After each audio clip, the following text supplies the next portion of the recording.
Something really stuck with me after the NBA Summer League. Victor Wembanyama looked nervous. I mean, it makes sense. That amount of attention and pressure would make most of us completely fold.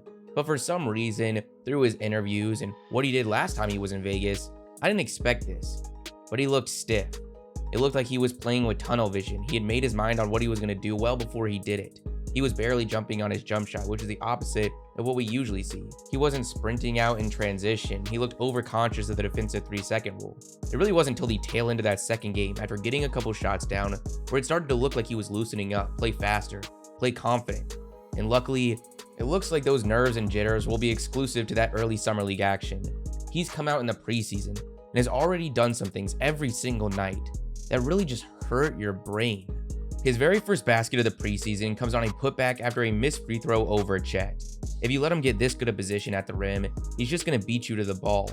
And while Wembanyama isn't a very physical rebounder yet, we've already seen him use his height really well to his advantage in different circumstances. In the Summer League here, it looked like he was going to get beat to the ball, but all he has to do is just get a hand in there to flick it up. Once both him and his opponent's feet are on the ground, the advantage clearly goes his way. Later in the preseason, Thomas Bryant gets a fine box out. Well, aside from the fact that Wembanyama's entire arm is over top him, which he uses to flick the ball up and out back to himself. Then last night against the Warriors, the rebound goes wide. Looney and Wiggins are there, but once again, all he needs to do is just get the hand in there and flick it up. While there's been a few slightly taller than Wembanyama, he plays way taller than any player ever. What allows him to do this is simple: jumping. You see it here. Not only does Wembanyama have nearly a half a foot on Looney, just on a rebound, look how much Wembanyama is coming off the ground compared to Looney. His next basket comes running out in transition, which we saw a lot during the preseason, and it was great to see after not seeing much at all during the summer league. Then just 5 minutes into his very first preseason game, we see something that made me sprint to get something down for Wembanyama to take home Defensive Player of the Year. Jalen Williams, a runner-up for Rookie of the Year, hits him with a behind the back. He gets Wemby. Right here, his back is completely turned, but you're going to see this a lot. Not only is Wembanyama's speed ridiculous for his height, but his ability to stop on a dime just doesn't make sense. He's able to recover and get the block, a play that can only be replicated by an extremely short list of elite size and length combinations in the league. Something I was curious to see coming into the year is how Wembanyama would deal with contact, but so far he isn't shying away on either end. Here he headbutts Chet, sends him to the ground, and Wembanyama's rubbing it in. Then shortly after, we see something that at first looks pretty normal. Wembanyama's guarding Giddey at the top of the key, but gets a hand in on Wallace driving to the rim for the steal. But go back. What in the world? Yeah, you want to know why we've never seen something like him before, or why he's doing these odd stretches all the time? Here you go. He nearly has 1 foot on the three-point line and 1 foot on the free throw line. He's doing a full split, then gets the steal, and is immediately sprinting out on the break, and there's no way Chet is catching up to him. All those clips so far are in the first quarter of his very first preseason game. In the second quarter, he's going to the basket. Chet meets him at the rim, but somehow, in this position, still in the air, he scoops it around Chet and uses his 8-foot wingspan to get the basketball basically right at the rim for a finger roll. Then we see him take a three off the inbounds, gets a lot of elevation on his jump shot, and knocks it in. A couple possessions later, he hits another three, this one coming off a screen. Then in the third, easy offensive board, putback. The NBA season is just days away, and I couldn't be more excited, not just for the games, but to make some Prize Picks entries, the sponsor for today's video. You guys still have a couple days if you want to join me on my season-long entry, but I've also been cooking up something for opening night. Prize Picks is really simple. You just pick more or less on stats, and sometimes the decision is as easy as more or less than half a point for Steph Curry. And obviously, it's the first thing going in my entry. Then in that same game, I'm also going to go with Devin Booker points and Bradley Beal assists. In the earlier game, I'm going to go with some more correlation, taking Jamal Murray more than 2.5 threes, and Nikola Jokic to get 10 assists. This is going to be a flex entry, so I actually only need 4 of the 5 for a winning entry. All of them happen, my 25 becomes 250. If you guys want to go up to 6 squares, you can get up to 25 times your entry. Prize Picks should only be used for entertainment, but if you guys are interested and want to add some more excitement to opening night, go to the link in the description, and on top of the Curry promo, if you use my code JimmerRange when you sign up, they're going to match your deposit 100% up to $100. If you guys are already on Prize Picks, let me know which squares you're going with for Tuesday.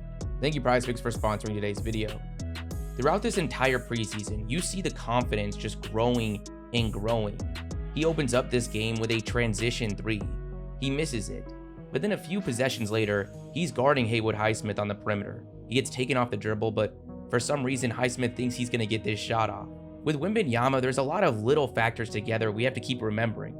The speed with the stop-start ability, the longest wingspan in the league, but paired with elite hand speed. His hand is nearly on his hip when the shot goes off. And Wemby's talking trash after. We're just minutes into the game. He's coming off the screen as the ball handler stops on a dime.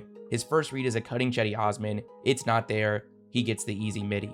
The very next possession, one dribble, step back at the elbow, money. Then look here. Just about a minute later, he's in a very similar spot to where he was a few minutes ago. He gets a dribble handoff. Charles Bassey sets a pick. Last time in this same spot, his defender dropped, so he took it and went towards the rim. But this time, Highsmith jumps the screen, so Wemby goes the opposite direction, one dribble, pull up. Then in the second quarter, he helps force a turnover and is already sprinting out on the break. This poor guy has to try to defend a full-speed Euro step dunk, a Euro step that began well beyond the free throw line. Shortly after, he's backing down that same guy, gets doubled, finds Vassell for a wide open 3. Then gets it on the short wing, quick face-up, contest is irrelevant, knocks it in. The next possession, pick and pop 3. A possession later, flicks that rebound back to himself we mentioned earlier, then initiates the break with the ball, finds Sohan for the assist. Then after a dump off, his back is completely turned to Bryant with the ball, but he manages to still meet him at the rim for the block. 30 seconds later, we get this viral clip.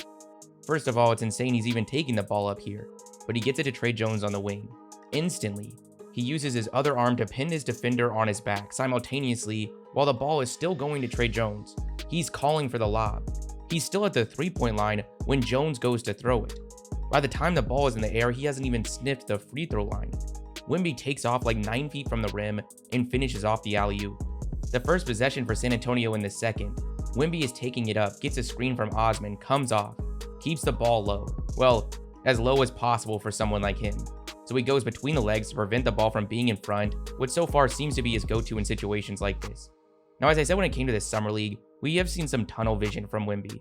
Definitely less than July, but the second he's coming off this screen, what he's about to do is predetermined. Which I guess is fine when you know you're going to get the shot off.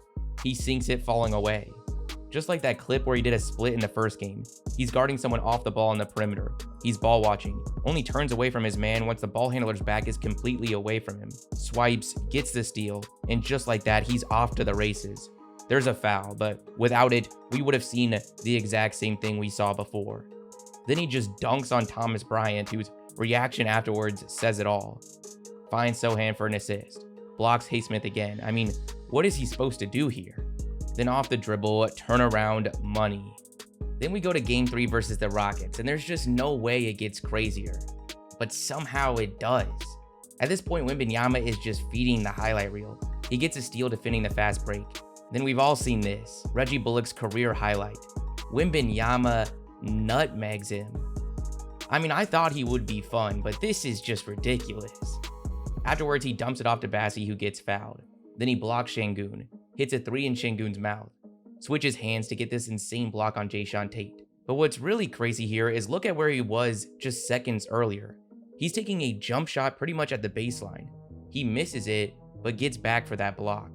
Then he's hitting another 3 in the face of Şengün. There's just nothing he can do. A tough realization you can see on his face. He defends this Jabari Smith jumper. Again, it doesn't look crazy on your screen in real time, but again, you've got to stop and think. Jabari is 6'10", 6'11", gets elevated on this shot, has a high release point. Wembanyama's not even really that close, but is still able to get his hand right at the ball, maybe even on it as it falls short. Then he's out and running, gets a good pass, but mishandles it. What happens next is just alien activity. Wembanyama knows what he's doing. He doesn't have to do anything too crazy here, but instead, in the air, falling out of bounds, at 7'4", goes with a no-look pass on the money to Vassell in the corner. Just how? Then we reach the 4th and final preseason game, which starts out fun. I mean, just look how big he is compared to the Warriors starting center on the jump ball. But then we're just minutes in, contested long mid-range, step back on target. Then Wemby's in the paint when the ball is kicked out to Wiggins on the wing. He gets out there and sends the 3 back.